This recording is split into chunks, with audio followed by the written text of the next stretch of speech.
క్రీస్తునందు ప్రియమైన వారలారా, శుభాలు. ఎలా ఉన్నారు? బాగున్నారా? నిన్నటి దినము ఎలా గడిచింది? ప్రభువుకు మహిమకరంగా జీవించారా? జీవించినట్లయితే ఆయనకు స్తుతులు. లేని ఎడల ఆయన మనల్ని క్షమించునుగాక. నేటి దిన ధ్యానాంశము ఎఫెసీయులకు రాసిన పత్రిక 4వ అధ్యాయము 27వ వచనం.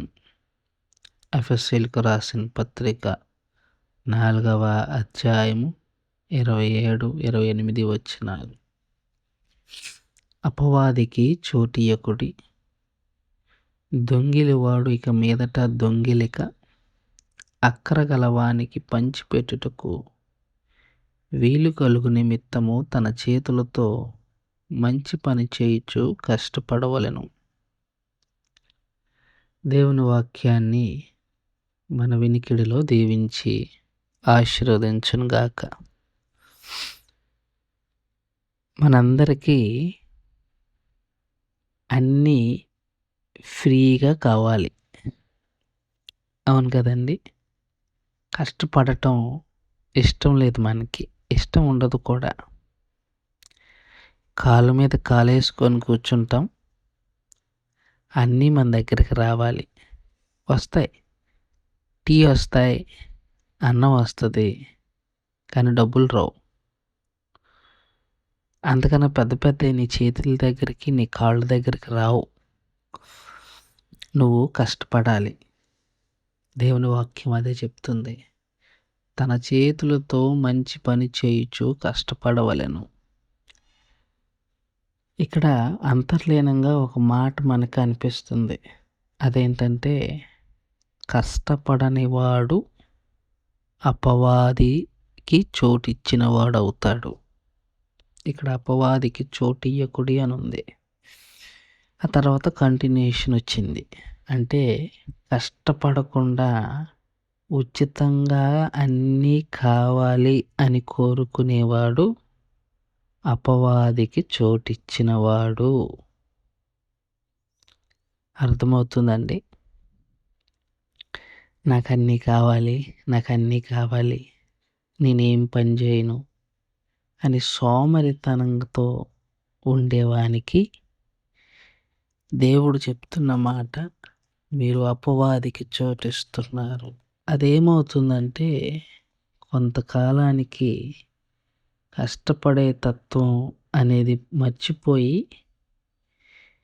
అన్నిటికీ అలవాటు పడిపోయి, కొన్ని సందర్భాల్లో అవి రాకపోయేసరికి మనము ఎట్లా కష్టపడటం చేత కాదు కాబట్టి దొంగిలించటం ప్రారంభిస్తాం.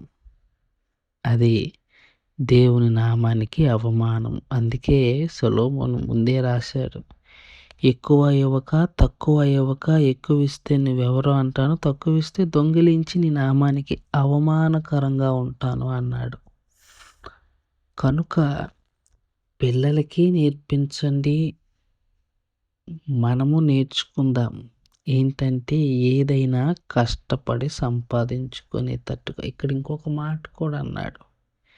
ఏంటిది అదంటే, ఎంతలా నువ్వు కష్టపడాలంటే అక్కరగలవానికి, అవసరతలో ఉన్నవాడికి ఇవ్వగలిగేంత స్థాయిలో నిన్ను కష్టపడమంటున్నాడు. అంటే ఇక నువ్వు ఎంతగా కష్టపడాలో ఆలోచన చేసుకో. అక్కరలో ఉన్న వాళ్ళకి ఇవ్వగలిగిన స్థాయిలో నీ కష్టార్జితం ఉండాలి. అంతగా నువ్వు పని చేసుకోవాలి, అంతగా శ్రమించాలి.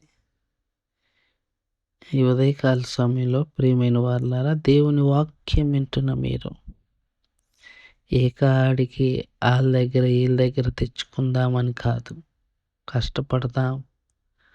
మన కష్టం ఎలా ఉండాలంటే, మన అవసరతలు తీరేలా ఉండాలి.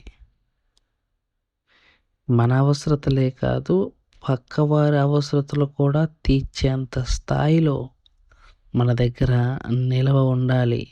ఆ నిలవను దేవుడు ఆశీర్వదిస్తాడు ఇప్పుడు కష్టపడిన వారికి.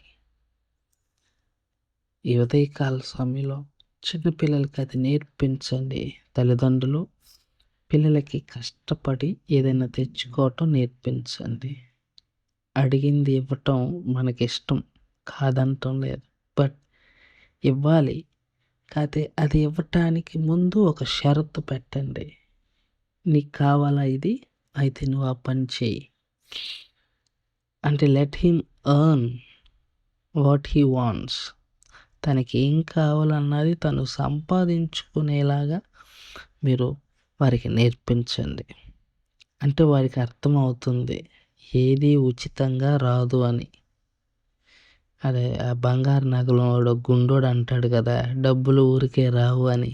ఆ టైప్లో మన పిల్లలు నేర్చుకోవాలి ఏది ఉచితంగా రాదు కష్టపడకపోతే అని.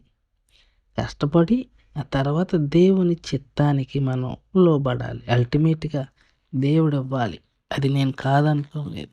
కానీ ఇక్కడే అదే దేవుడు ఏమన్నాడు, కష్టపడమని కూడా అన్నాడు. అంటే పనివాడు జీతానికి పాత్రుడని దాని అర్థం. కనుక మీరు కష్టపడండి, కష్టపడిన దానికి ప్రతిఫలం దేవుడు మీకు ఇస్తాడు. అంతేగాని ఉచితంగా కావాలి, ఎవరో ఇవ్వాలి, ఎవరో ఇస్తే దాన్ని వాడుకుందాం. ఏమండి, ఉచితంగా వచ్చేదానికి విలువ ఉండదు, కష్టపడి వచ్చేదానికి విలువ ఉంటుంది. విలువ ఉంటుంది కాబట్టి మనం దుబారా చేయం. ఉచితంగా వచ్చేది దుబారా అయిపోతుంది. అది కూడా మనసులో పెట్టుకోవాలని. ఎందుకు ఇది ధ్యానాంశంగా తీసుకున్నానంటే, కష్టపడకపోతేనంట అపవాదికి చోటు ఇచ్చిన వారం అవుతామంట. మనం ఎందుకు ఇవ్వాలి? విశ్వాసులముగా మనం ఆ పని చేయకూడదని మనం చేసుకుంటూ ఈ మాటలు నేను ఇంతటితో ముగించుకుంటున్నాను. దేవుడు దీవించి ఆశీర్వదించును గాక. మమ్మల్ని మిక్కిలిగా ప్రేమించిన మా ప్రియ పరలోకపు తండ్రి, మీ పాదాలకు స్తోత్రాలు. చెప్పబడిన వాక్యాన్ని బట్టి మీకు స్తోత్రాలు. వాక్యానుసారంగా జీవించడానికి మీ కృపను దయచేయండి. బలహీనులుగా ఉన్న వారిని జ్ఞాపకం చేసుకొని బలపరిచి, ఆరోగ్యాలకి ముద్ర వేసి చాలిన దేవుడుగా నడిపించమని యేసు నామములో అడిగి వేడుకుంటున్నాం తండ్రి. ఆమేన్. God bless you.